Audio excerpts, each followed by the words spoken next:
Hoje nós entramos na segunda parte, para mim um agravamento, é verdade, da decadência de Saul. Em Príncipes e Reis, então, hoje parte 5, nós nos lembramos da fala de Samuel, o profeta, em 1 Samuel capítulo 13, verso 14. Relembrando a história, Samuel tinha dito a Saul: espera 7 dias, até o momento em que você irá adiante de mim em Gilgal. Quando eu chegar, então nós ofereceremos juntos sacrifício ao Senhor, e então eu direi a você o que você deve fazer. Samuel é a boca de Deus para Saul.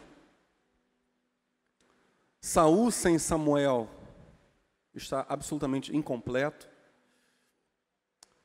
Mas o texto diz para nós já vimos isso, que Saul insolentemente apresenta sacrifício ao Senhor no 7º dia. Ou seja, ele esperou alguns dias mesmo a chegada de Samuel. Na verdade, esperou todos os dias pela chegada de Samuel, mas no entardecer, cremos, do 7º dia, então ele desobedece o profeta e oferece o sacrifício. Interessante que, recentemente, conversando sobre isso com 2 irmãos, um dos quais está aqui, pensávamos num fato muito simples. Eles comentavam: pastor, quantos de nós, crentes hoje, esperaríamos Samuel, mesmo vendo que os soldados estão indo embora, mesmo vendo que o inimigo, no caso os filisteus, estão apenas aproximados 30 quilômetros,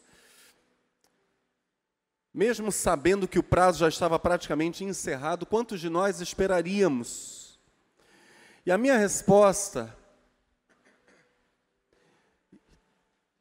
para aqueles irmãos tão queridos, e que é mesmo uma reflexão que nós precisamos fazer como cristãos, foi a seguinte: independente das motivações que estavam no coração de Saul, Deus não contemporizou. E Deus é bom.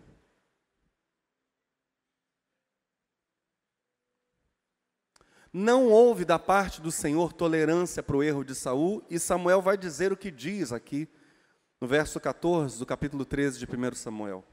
Já agora não subsistirá o teu reino. O Senhor buscou para si um homem que lhe agrada, e já lhe ordenou que seja príncipe sobre o seu povo, porquanto não guardaste o que o Senhor te ordenou. Quantos creem que Deus é amor? Aleluia. Entretanto, quantos creem que Deus é santo? Há coisas que Deus não vai tolerar, meus irmãos. A desobediência ao homem de Deus, no caso aqui Samuel, Deus não vai tolerar isso.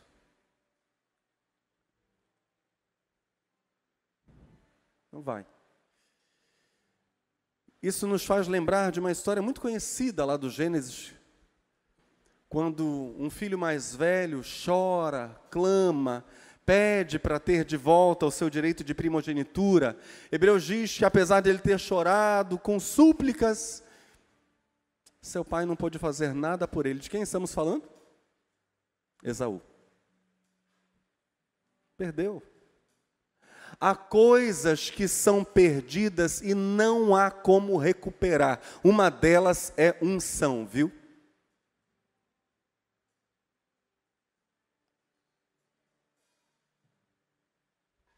Cuidado. Se o Senhor chamou, se o Senhor deu uma unção, honre isso, zele por isso, porque coisa muito triste é alguém ser reprovado no ministério. Há pessoas que são reprovadas no ministério, e aqui eu cito particularmente o ministério pastoral, não exclusivamente, mas particularmente. Pessoas que estavam no ministério pastoral, por exemplo, e caem em pecados flagrantes, corrupção ligada a dinheiro, adultério, caso, por exemplo, posso citar abertamente porque virou algo público, não só nos Estados Unidos, país de origem desse pregador, mas no mundo inteiro da época, que foi o caso de Jimmy Swaggart. Quantos conheceram essa história? Jimmy Swaggart, o grande Jimmy Swaggart, pregador televisivo, famosíssimo. Os programas dele, americanos, eram retransmitidos em vários países do mundo. Um pregador que realmente fazia multidões ficarem em suspense, um homem com o dom da palavra, e extremamente bíblico, Jimmy Swaggart. Numa pregação, por exemplo, eu fiquei maravilhado, eu era garoto, e sempre que podia, não perdia uma mensagem pregada por Jimmy Swaggart. Era retransmitido para o Brasil, nos sábados pela manhã. Eu lembro perfeitamente de uma pregação em que Jimmy Swaggart passeou em todos os 66 livros da Bíblia, de uma tacada só, dizendo quem era Jesus em todos eles, sem esboço escrito. Era Jimmy Swaggart pregando. O dom. Mas Jimmy Swaggart foi fotografado com prostitutas de alto nível. Vocês pensam no efeito disso no ministério de proporções mundiais. Coisas que não dá para se voltar atrás, não dá para se recuperar, escândalos que não dá. Uma coisa que temos falado frequentemente aqui neste altar é: muitos começam bem e terminam muito mal. A questão é como nós iremos terminar a caminhada. Olha para o seu irmão com muito amor, com muito carinho, e diz para ele: não desvie o seu pé do caminho estreito. Não desvie o seu pé. O que nós vamos ver agora no capítulo 14 é o cumprimento do que Deus falou aqui. Não subsistirá o teu reino. A coisa começa a se concretizar. Se antes Saul dá uma resposta mal criada para Deus, fazendo o que o profeta disse, não faça. Deus recebe essa resposta mal criada no capítulo 13, no capítulo 14 é Deus quem começa a responder para Saul.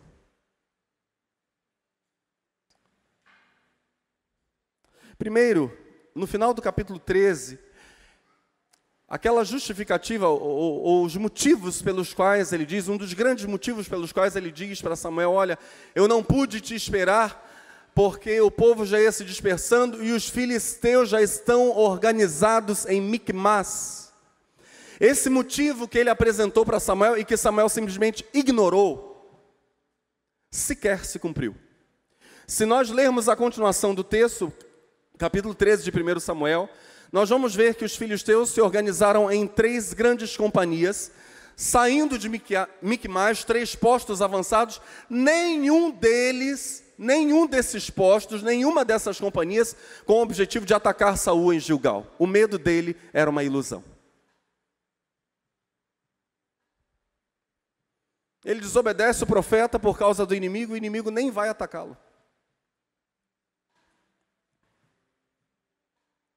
O que Saul temia não aconteceu. Os filisteus não viriam ao encontro dele. Ao contrário, nós vimos Jonatas, filho de Saul, cheio de fé, transbordante de fé, juntamente com seu escudeiro, vai até onde um desses postos avançados está, próximo de Micmas. E Jonatas, cheio de fé, vence, elimina dos filisteus aproximadamente 20 homens, num espaço de terra de mais ou menos 180 metros quadrados, o que uma junta de bois arava em um dia. Jonatas vence esses homens, e a Bíblia diz: o terror de Deus cai sobre os filisteus. Aleluia. Na verdade, é Jonatas, o moço de fé, que se torna o terror de Deus para os filisteus. O texto diz que até a terra treme depois que Jonatas ataca os filisteus, e vai crescendo no meio deles um rebuliço de pavor, de medo de Israel, e eles começam a levantar as espadas uns contra os outros. As sentinelas de Saul, que estão em Gibeá de Benjamim, ou Gibeá de Saul, uma região muito alta que tinha uma vista privilegiada. As sentinelas começam a ver o rebuliço entre os filisteus por causa de Jonatas. Ninguém sabe por que está acontecendo o rebuliço, nem Saul. As sentinelas dizem: olha, está um caos lá no meio dos filisteus, dá para ver. Dá para avistar que o exército inimigo está completamente confuso. Saul diz: vamos descobrir por que está acontecendo isso. Contem, vamos ver quem do nosso grupamento, dos 600 que restaram com Saul, quem do nosso grupamento não está aqui. Ele não havia percebido tamanho o medo, ou por causa de tamanho medo, que o filho dele tinha saído. O braço direito dele, Jonatas, e o escudeiro eram o motivo da loucura entre os filisteus. Saul não tinha visto isso. O medo paralisante, cegante de Saul. Saul chama o sacerdote Aías, diz o texto, para consultar ao Senhor sobre atacar ou não os filisteus, aproveitando-se que eles estavam em confusão. Mas quando o sacerdote vai lançar as sortes, o Urim e o Tumim, o texto diz que Saul, vendo a confusão crescente entre os filisteus, diz para Aías: para, não mete a mão nas pedras, no Urim e Tumim, não consulta ao Senhor não. Para, vamos atacar. O grupamento de Saul vai se unir então a Jonatas. Olha a inversão de papéis. Era Saul quem deveria liderar a guerra, mas agora ele está seguindo o filho, porque o filho é um homem de fé. Saul se levanta com seus 600 homens, vai atacar os filisteus. A Bíblia diz que os judeus que estavam escondidos nas montanhas de Benjamim começam a sair das suas tocas, dos seus esconderijos. Aliás, quando Jonatas vai atacar aquele grupamento destacado dos filisteus próximo a Micmais, ele pede um sinal a Deus. Vocês lembram? Se aqueles homens dissessem: vão para lá, Jonatas entenderia isso como um sinal de que não era para atacá-los.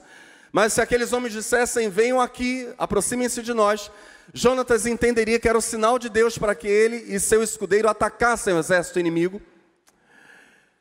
E é justamente isso que acontece. Mas quando Jonatas se levanta e eles dizem: venham aqui, eles fazem uma zombaria. Os filisteus zombam e dizem: vejam só, os judeus estão saindo das suas tocas, dos seus buracos, como se fossem toupeiras. Agora, é Saul quem está saindo da toca. Ele vai atacar os filisteus, porque ele sai da toca. Vários judeus que estavam escondidos em buracos mesmo, começam a sair. Diga-se de passagem, vários, e esse dado é um dado muito importante, que certamente faziam parte do exército inicial que estava com Saul, que era o dobro do exército que estava com Jonatas, ou seja, eram 2.000 homens, como vimos. Restaram apenas 600, então certamente esses que estavam escondidos eram parte dos 1.400 que não foram capazes de esperar a chegada do profeta, 1.400 e outros mais que não foram capazes de crer no livramento do Senhor. Estamos juntos na história?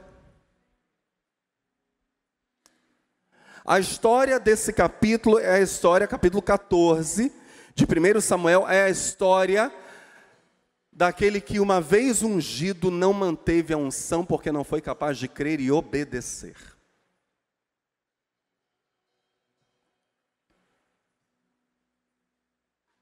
Agora ele com um exército de temerosos. O texto chega a dizer alguns que tinham desertado para o lado dos filisteus. Quando viram Israel atacando, se uniram ao exército de Saul. Tem noção disso? Traidores. A possibilidade no hebraico é de alguns que eram também escravos dos filisteus, e nisso aí o dado é positivo. Alguns que eram escravos dos filisteus, e quando viram o avanço de Saul e Jonatas, disseram: opa, vamos nos unir aos nossos irmãos. Escravos, desertores, mercenários, gente que estava junto com os filisteus para ter alguma vantagem, quando percebe que Saul está vencendo, se une ao exército de Saul. A guerra vai crescendo, os filisteus começam a fugir. E em dado momento Saul lança uma maldição. Saul diz: maldito aquele que antes do anoitecer, antes que eu vença os meus inimigos, provar pão. Que todos fiquem em jejum de comida até o fim da guerra. Loucura. Isso é loucura. Quem comesse antes do anoitecer, antes da vitória final sobre os filisteus, diz Saul, deveria ser morto. Nós precisamos começar a fazer algumas perguntas aqui, porque, meus irmãos, essa história não está na Bíblia à toa. Por que a Bíblia está contando aqui em 1 Samuel 14 de um homem, rei, primeiro rei da história, que começa a escrever uma história endoidecida? Primeiro rei da história de Israel. Por que a Bíblia está contando isso para nós? Aonde a Bíblia quer chegar com isso? Está dizendo isso para nós? Por quê? Primeira verdade. O mesmo Saul que ordena ao povo, esperem, e ele coloca a coisa em termos bem pessoais, esperem a minha vitória sobre os meus inimigos, como se os filisteus não fossem inimigos de Israel e inimigos de Deus. Esperem a minha vitória sobre os meus inimigos, para que então vocês comam. Espera aí, mas esse não é o mesmo Saul que não foi capaz de esperar o homem de Deus? A gente não está falando do mesmo homem que não conseguiu esperar o profeta e obedecer a ordem de um profeta de Deus, reconhecido em Israel desde a juventude. A Bíblia diz que depois que Samuel conta para Eli, o sacerdote, seu pai de criação, o que Deus tinha falado para ele à noite, Samuel vai crescendo diante de Deus e dos homens e passa a ser reconhecido como profeta do Senhor em Israel desde mancebo. Saul não espera esse homem, mas agora então Saul é o grande Deus. Saul agora é o Deus que determina quando as pessoas vão poder comer depois que se encerre essa coisa que então virou na cabeça dele uma espécie de guerra santa. É isso, Saul. Por que Saul não trata os filisteus como inimigos de Deus, inimigos do povo de Deus? Por que ele joga isso no pessoal? O texto está apresentando para nós o ego de um homem crescendo e crescendo muito. Vai crescer tanto. Vocês conhecem a história de Saul com os profetas de Nob. Mais à frente, o que Saul vai mandar ser feito? Matem todos os sacerdotes, profetas não, sacerdotes, matem todos os sacerdotes da terra de Nob. É o capítulo 14, é o ego crescendo. Saul é o homem que ordena, só que a ordem dele, se não for obedecida, deve ser punida com... Uau! Que poder, não? Saul é o homem que tinha acabado de desobedecer o profeta. Saul é o homem contra quem os filisteus lutam. Os filisteus não são inimigos de Deus nem de Israel, são inimigos de Saul. Ele desobedece Samuel em 1 Samuel 13, de 8 a 10, ele chega, diz o texto, a oferecer holocausto. Diga comigo, holocausto. Nós sabemos muito bem que o holocausto é oferta completamente queimada e simboliza a total consagração do homem a Deus. Mas o texto de 1 Samuel 13, versos 8 a 10, não fala apenas sobre o holocausto, não. O que Saul vai oferecer, e pelo contexto, e pela forma como o texto é construído, não dá para acontecer. O texto dá a entender para nós, em 1 Samuel 13, que Saul vai oferecer 2 tipos de oferta.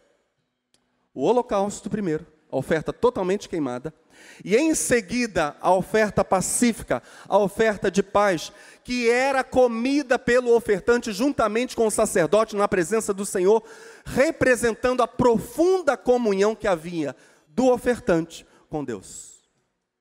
Só que a Bíblia diz em 1 Samuel 13, que Saul ofereceu o holocausto. Não dá tempo de ele oferecer a oferta de comunhão. Samuel chega. Ele acaba de oferecer a oferta completamente queimada. Chega Samuel, é Deus dizendo: eu não aceito esse seu sacrifício de holocausto. Você não é homem totalmente consagrado a mim, porque é homem desobediente. E mais, fique bem claro, não tenho comunhão contigo.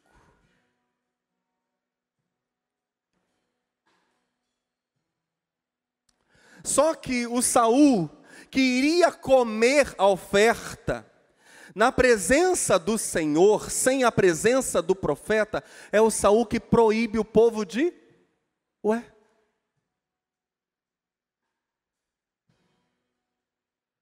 Vocês não vão comer, até que eu vença. Mas será que ele esqueceu que ele ia comer sem que Samuel, o profeta, chegasse? Ego exaltado.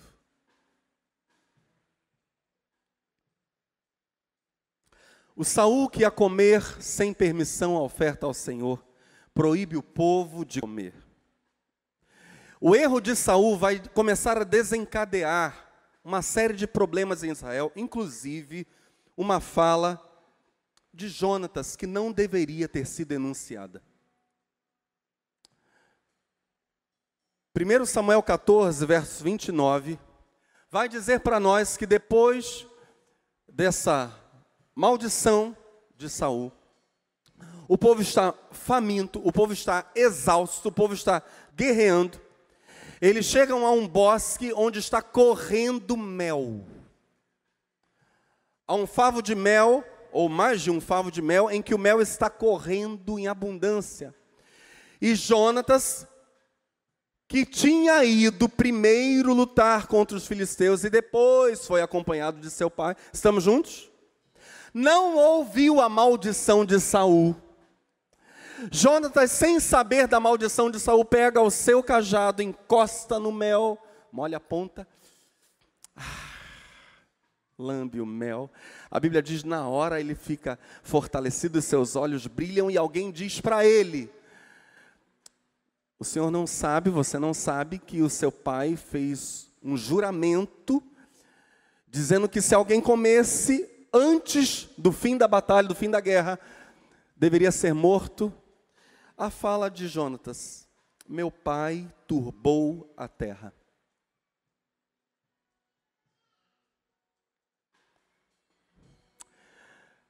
Jonatas escorrega aqui numa coisa em que Davi não vai escorregar. Eu estava olhando para essa fala de Jonatas, aliás, essa fala de Jonatas já vem me perturbando há algum tempo, pensando, meu Deus, o grande Jonatas não podia mesmo estar vivo quando Davi fosse rei. Aqui, uma semente ruim desponta. Não, Jonatas, você não poderia falar isso do rei. Você não poderia falar isso do seu pai. Não. Você não é profeta. Deixa que Samuel faz isso, essa unção não é sua. Você é o filho do rei, você é o príncipe.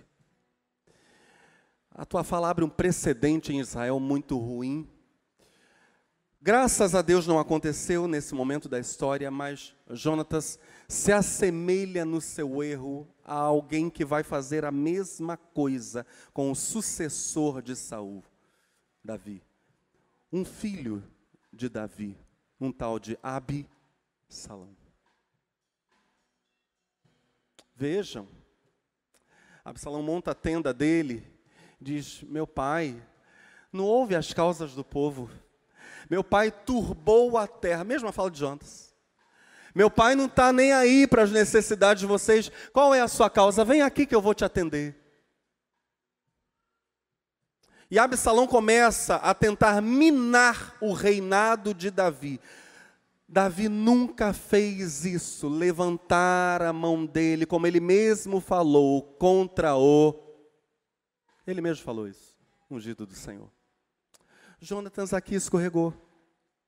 Sementes ruins que Deus não tem como honrar. Se essas coisas não forem tratadas, muito provavelmente lá na frente elas vão gerar problemas. Sabe aquela pessoa que sempre tem uma crítica a fazer sobre liderança? Deus nunca vai honrar isso.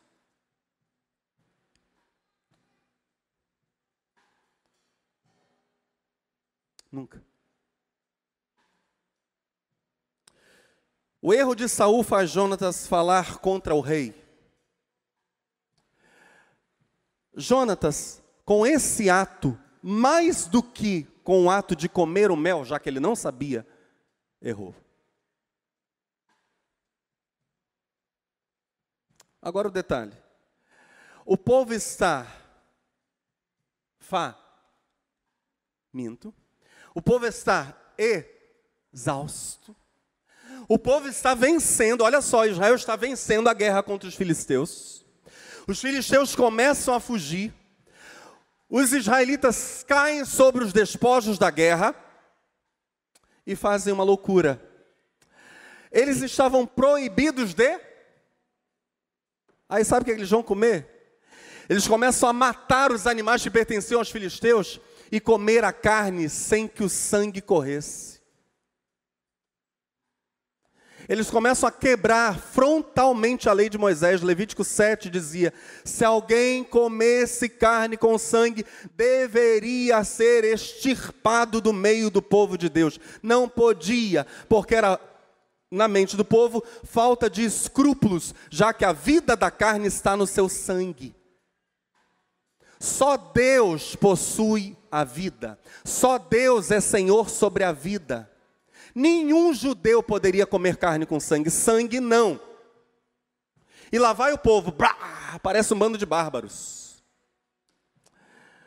Por causa de um homem com ego elevado. Vejam a destruição de um mau líder.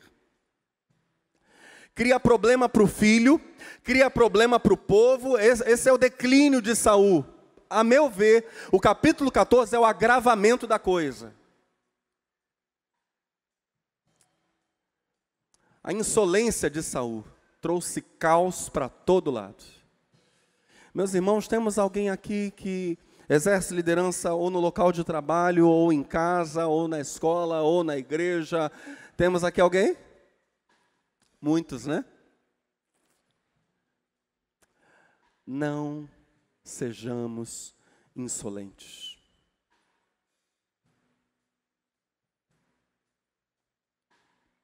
O povo cai sobre os despojos, come carne com sangue. Levítico 7, 27 condena isso à morte. E aí Saul será o purificador do povo. Que ironia.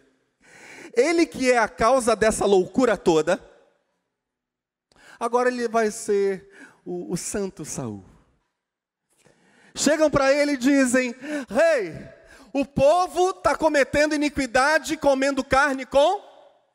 Aí ele diz: vocês que estão me contando isso, vão e digam para o povo, tragam os sacrifícios aqui. Antes, rolem uma pedra para cá. E digam ao povo, tragam esses animais de sacrifício, não, tragam esses animais para serem mortos aqui em cima da pedra. Porque mortos em cima da pedra, a pedra elevada, os animais escorreriam sangue, o sangue escorreria dos animais, e então eles poderiam ser comidos sem carne. Oh, a carne poderia ser comida sem sangue. E Saul agora é o purificador do povo. que lindo. E ele diz: não cometam loucura. Não façam isso, estão cometendo pecado contra o Senhor. Ah, que lindo.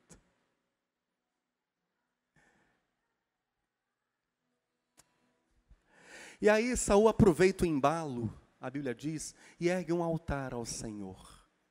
O detalhe é que a Bíblia não faz nenhuma alusão positiva a esses atos de Saul.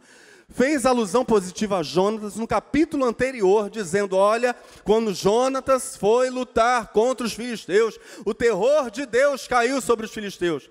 Vai fazer um sem número de alusões positivas a Samuel. Vai falar até bem do povo daqui a pouco, com uma atitude do povo em relação a Jonatas. Mas para Saul não tem elogio nenhum. Saul, com a grande pedra, torna-se o fiscal da pureza do povo. É dito, no capítulo 14, verso 15, que Deus está com Jonatas, nada é dito de Deus com Saul. Aliás, seguidamente, depois desse ato aqui de Saul com a pedra, vai se falar de Saul buscando a Deus, fazendo mais uma pergunta sobre a guerra, ou fazendo uma pergunta sobre a guerra, digo, se deveria prosseguir com a guerra até no turno da noite, e a Bíblia diz: Deus, com relação a Saul, está calado. Sabe o que isso está falando para nós, meus irmãos? Deus não se impressiona com um culto exterior.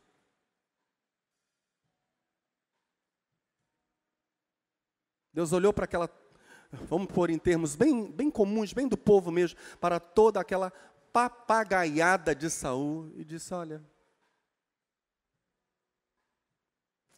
não tem nada a ver com isso, tá?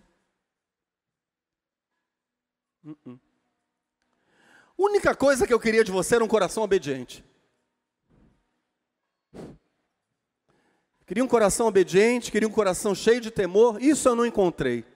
Não estou encontrando momento nenhum.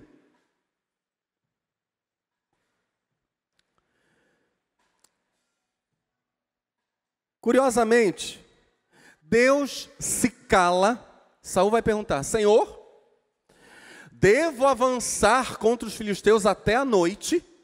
A noite está chegando, estamos vencendo, sigo na guerra. Deus fica em silêncio.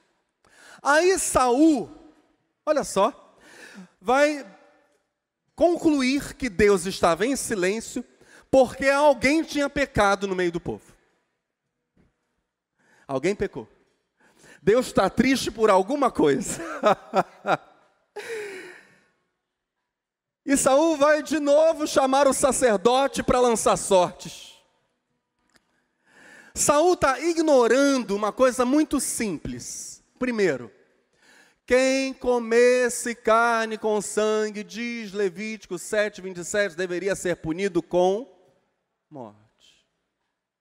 Como é que Saul vai agora perguntar para Deus onde estava alguma coisa errada? O Saul que não tinha obedecido a ordem de Deus, esperar o profeta para oferecer holocausto, para oferecer oferta pacífica, para fazer uma refeição junto com o profeta, e então receber do profeta toda a instrução sobre a guerra. Agora é o homem, já que Samuel saiu, agora é o homem que está consultando ao Senhor. Antes era o Senhor falando para Samuel que daria as instruções. Agora Saul está consultando: peraí, sacerdote, vamos aqui saber o que o Senhor quer. Alguém pecou, alguma coisa errada aconteceu? O que será? Por que será que Deus não está falando comigo? Meus irmãos, eu lembro do irmão Adão, 80 anos, pretinho, como dizia o Paulo Silva, lourinho pneu. Pretinho, profeta de mão cheia. Irmão Adão no fundo da igreja, numa vez em que o Senhor me usou numa profecia, eu estava com 15 anos de idade, na Assembleia de Deus de Bento Ribeiro. Uma profecia pancada mesmo, um negócio terrível. Irmão Adão lá no fundo na igreja: igreja, ouve a minha voz, igreja.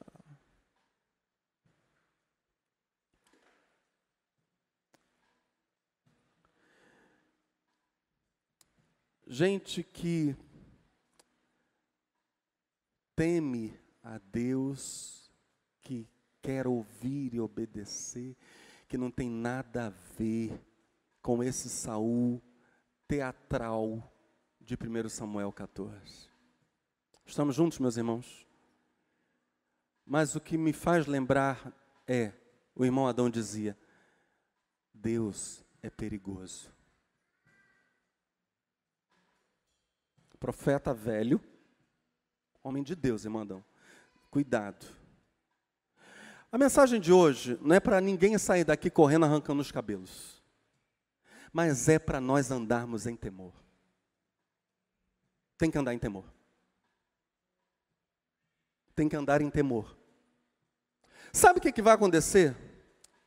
Saul vai consultar ao Senhor sobre o que aconteceu, já que o Senhor não estava falando. Já que Deus não dizia se era para fazer guerra à noite, ele diz, então, Senhor, mostra onde está o problema.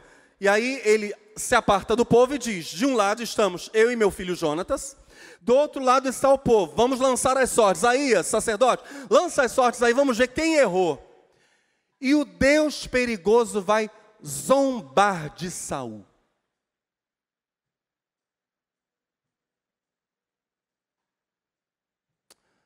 Sabe sobre quem as sortes caem? Sobre Saul e Jonatas.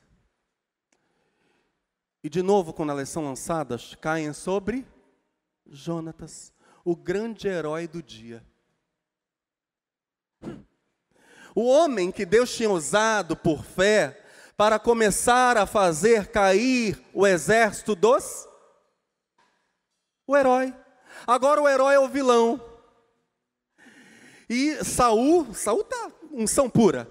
Saul diz, meu filho Jonatas, conta o que você fez, porque se você desonrou o Senhor, nem você vai escapar, até você vai morrer hoje. Jonatas diz, eu não sabia da ordem, e eu comi mel. Com a minha vara eu provei mel, eu comi, eu quebrei o jejum que o Senhor lançou aí para o povo. Faça em mim o que o Senhor quiser, pode me matar. Saul diz, certamente você vai morrer. Aí o povo diz, negativo.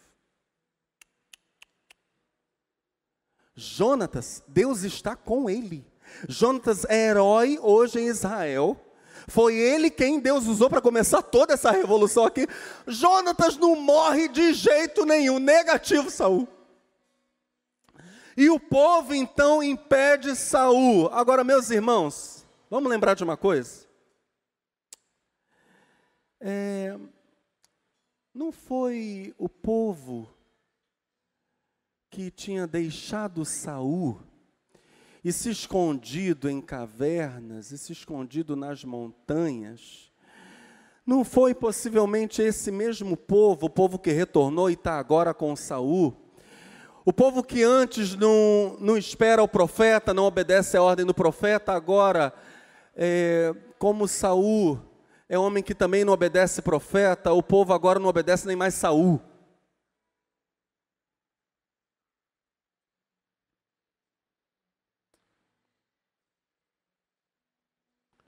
Se antes Saul, querendo que desobedientes fossem com ele para a guerra, e por causa disso ele desobedeceu a ordem do profeta Samuel, agora sim os desobedientes estão com ele, unindo-se contra ele.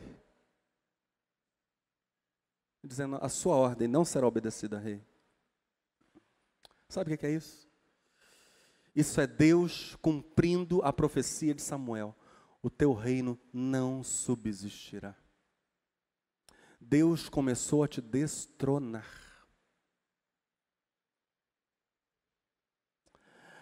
Pastor, Deus usou de um artifício moralmente errado? De jeito nenhum.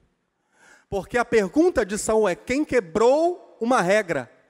conta a verdade. Ele ousa dizer isso ao Senhor. Fala a verdade, mostra a verdade. O Senhor diz, sim, na tua forma de pensar, quem quebrou a regra não foi nem você, nem o povo efetivamente. Você é tão fora do meu mandamento, Saul, que quem quebrou a regra na tua maneira de pensar foi Jonatas. Então, eu te digo, Jonatas. Está entendendo? Cuidado. Esse quadro de Saul é o quadro da pessoa que, porque anda na desobediência, se torna mesmo incapaz até de entender a voz de Deus. Gente que anda errante, gente que anda confusa, sem rumo, porque entristeceu o espírito. Isso é Novo Testamento, meus irmãos. Não entristeçais o Espírito Santo. Desobedeceu uma vez, obedeceu duas vezes, obedeceu a terceira vez, desprezou. Mas, pastor, o texto não fala só de uma grande desobediência de Saul? Não. Não é isso não.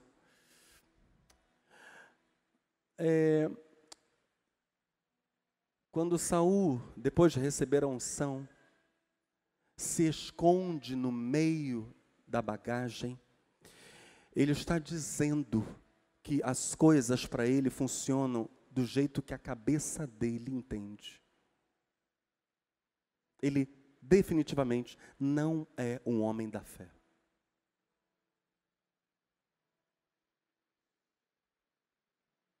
Temos aqui alguém que é da fé?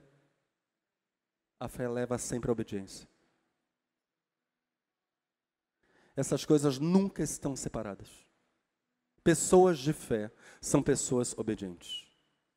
O Senhor fala, elas guardam no coração a palavra e dizem, opa, desta palavra não me desvie nem para a direita, nem para a esquerda, eis-me aqui, Senhor, fala com o teu servo Samuel.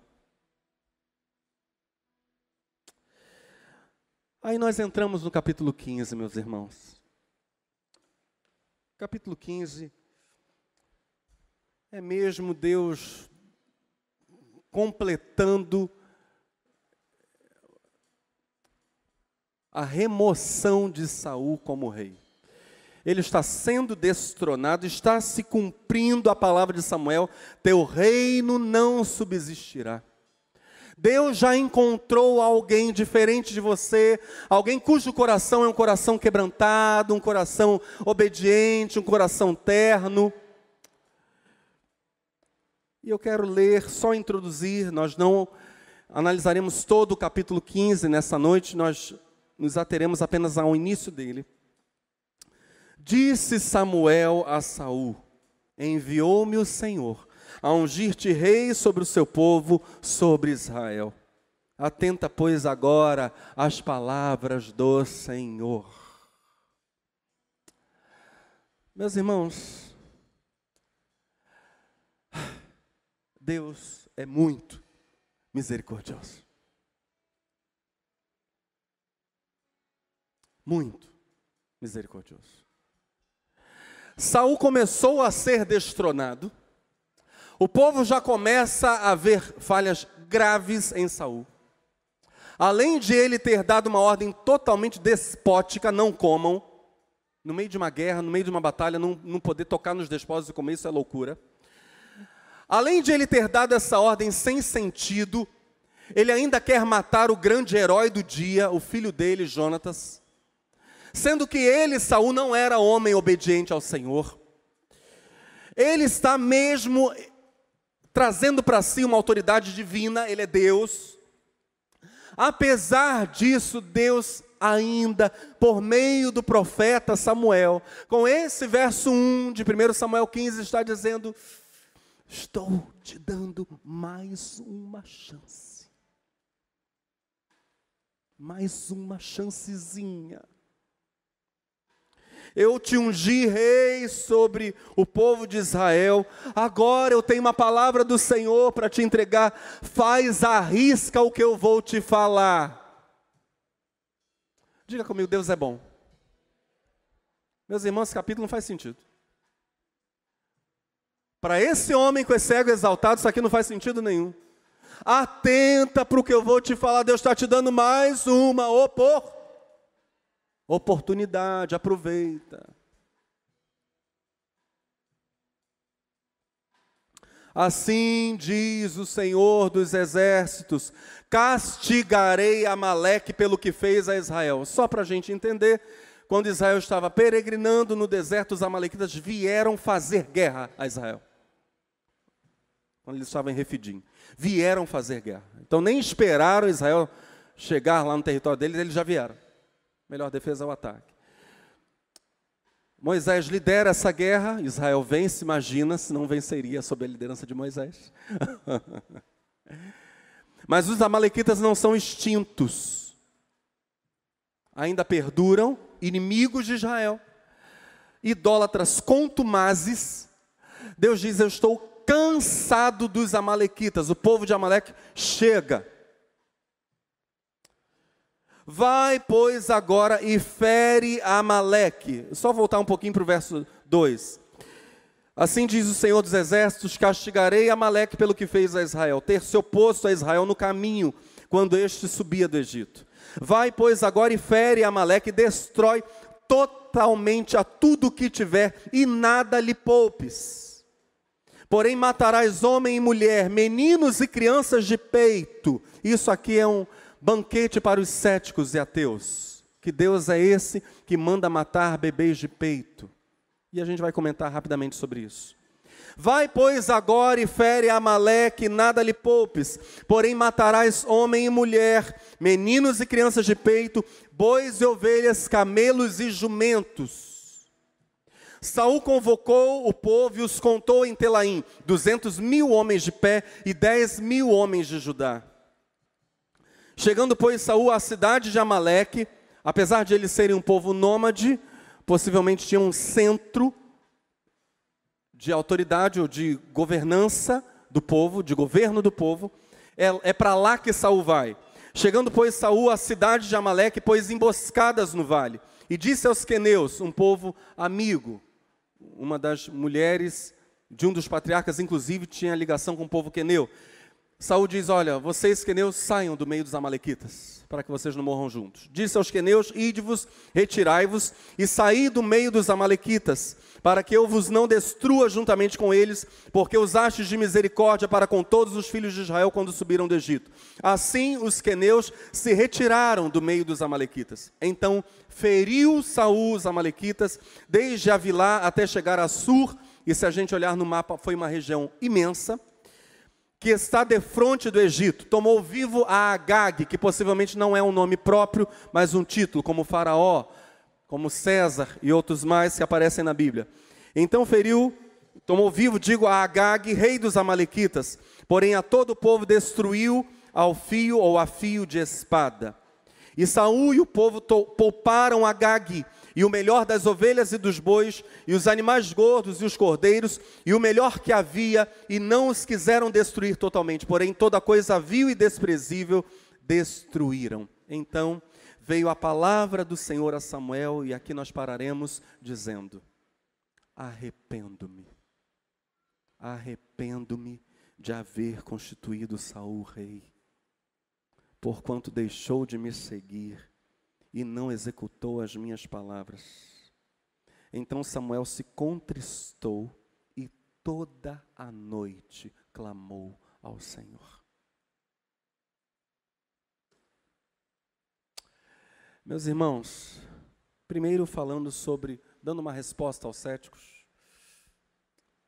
em 2 pontos. 1, bebês e crianças de colo, no dizer de Jesus, estão salvos. Então essas crianças, ao morrerem, estão salvas, e Israel, nas guerras, não praticava, como os ninivitas, por exemplo, como os assírios, Nínive, capital da Síria, não praticava morte cruel. A morte era praticamente instantânea. E é o que vai acontecer mais à frente com Agag.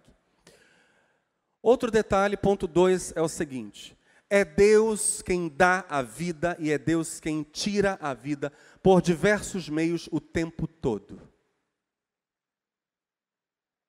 Eu e minha esposa, quando perdemos bebê no campo missionário, foi Deus quem matou o nosso filho. Ponto. Minha irmã, aos 8 meses de gestação, perde o bebê depois de um culto, um culto de domingo, ministrou louvor, exaltou ao Senhor com alegria. Na segunda-feira vai fazer exames de rotina, um barrigão, a médica ouve, não há som nenhum, nada, não há coraçãozinho batendo. Minha irmã teve que dar à luz, fazer força para nascer um bebê morto. Ela não tem filhos até hoje. E o sonho dela era gerar, era ter filho. Foi Deus quem levou. E se nós olharmos para essas coisas de uma forma muito simplista, nós não entenderemos o todo do processo. Guaraciara está aqui. Recentemente perdeu um lindo bebezinho. Se nós não olharmos, nós não temos como olhar, é verdade, para toda a teia, para toda a tela. Não temos. E Deus, de algum modo, por meio de grandes dores, nos faz crescer, crescer na experiência de que Ele é amor, de que Ele é bom, de que Ele está no controle. Deus deu, Deus tomou, bendito seja o nome do Senhor. No caso desses bebês, para os quais o Senhor dá uma ordem a Saul: não permita que vivam. Eu quero que tudo que pertence a Amaleque, tudo que é vivo dos amalequitas, morra. Para os bebês, Deus estava entregando salvação. E livrando-os, inclusive, da possibilidade de se revoltarem no futuro contra o Deus que mandou matar seus pais pagãos. Estamos juntos? Deus é o Senhor da vida e da morte. Mas Saul quer ser Deus. E Saul tem uma estratégia melhor. Saul diz: eu poupo o rei, porque é tão honroso ter um rei como escravo. Essa era a tradição do mundo antigo. Subjugar um rei, que demonstração de poder. Aliás, um dos reis antigos vai dizer justamente isso. Venci muitos reis e os transformei em servos no meu palácio, em escravos na minha corte. Esse é Saul. E aí Deus diz algo, meus irmãos, quando Saul desobedece, mais uma vez, a última oportunidade ele joga fora. Deus diz algo que pode soar estranho no nosso ouvido, mas é extremamente libertador, porque aponta para um conceito, de novo para um conceito chamado livre-arbítrio. A onisciência de Deus, a capacidade de Deus de saber o que nós nem imaginamos, de ver até o futuro, de saber o que é desconhecido no futuro para nós, a onisciência divina não conflita com o livre-arbítrio. Deus saber que algo vai acontecer não significa que Ele queira que esse algo aconteça. Ele sabe. Verdade é que a vontade de Deus era mesmo que Saul aproveitasse a oportunidade. Entretanto, Deus sabia que Saul não aproveitaria, até porque Deus conhecia profundamente a índole, o coração de Saul. Quando o Senhor diz para Samuel: arrependo-me, podemos pôr noutros termos, sem de modo nenhum desrespeitar o hebraico, podemos pôr em outros termos essa afirmação do Senhor da seguinte maneira: eu, Deus, cheguei ao ponto em que preciso mudar a direção, o rumo de Israel e tirar Saul do trono. Cheguei nesse instante. Eu sabia que eu chegaria nesse momento, ainda que eu não quisesse. Mas eu chego nesse momento, e isso deixa evidente para nós, que Deus queria que Saul fizesse a coisa certa. Arrependo-me. Chegou a hora de eu dizer: não dá mais. Saul, como rei, não dá. E curiosamente, Saul, em momento algum, mesmo mais à frente, Samuel dizendo para ele, você não respeitou a ordem do Senhor, Deus te rejeitou. Em momento algum, Saul diz, Samuel, estou então saindo da liderança. Em momento algum ele faz isso. Deus não está com ele, mas ele ficará ali, porque ele é o rei.